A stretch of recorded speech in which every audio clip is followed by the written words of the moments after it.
అందరికీ టైం ఎట్లా గడిచిపోతుందో తెలియట్లేదు కానీ ఎంత పని చేసామో మాత్రం తెలుస్తుంది. రోజు రోజుకి పని ఎక్కువ అవుతుందే తప్ప తక్కువేం అవ్వట్లేదు. సర్లేండి ఆ విషయం పక్కన పెడితే 2025 వెళ్ళిపోతుంది. 2026 రాబోతుంది. ఏంటి మరి ప్లానింగ్స్? ఏం చేద్దాం అనుకుంటున్నారో కామెంట్ చేయండి. అలాగే వీడియోకి లైక్ చేసి ఛానల్ని సబ్స్క్రైబ్ చేసుకోవడం మర్చిపోకండి.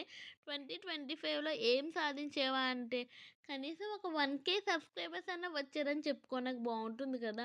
ప్లీజ్ ప్లీజ్ ప్లీజ్ త్వరగా సబ్స్క్రైబ్ చేసేసుకోండి. 1K సబ్స్క్రైబర్స్ అయిన తర్వాత మన ఛానల్లో మంచిగా గివ్ అవే కూడా ప్లాన్ చేద్దాం. మరీ 200కి 300కి ఏం చేస్తాం చెప్పండి, బాగోదు కదా. మీరే ఆలోచించండి, ఏమంటారు? నేను చెప్పింది నిజమే కదా. సరే ఆ విషయం కూడా పక్కన పెట్టండి. ఈరోజు మండే కదా, మండే అంటే మా ఇంట్లో పూజ కంపల్సరీ ఉంటుంది.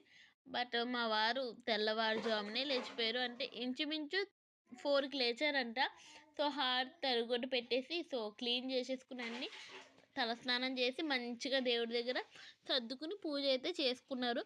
నన్ను 5కి నిద్ర లేపారు. అంటే నాకు 2 డేస్ నుంచి హెల్త్ బాగాలేదు కదా, ముక్కు అస్సలు పనిచేయట్లేదు. ఈరోజు కొంచెం బాగుంది.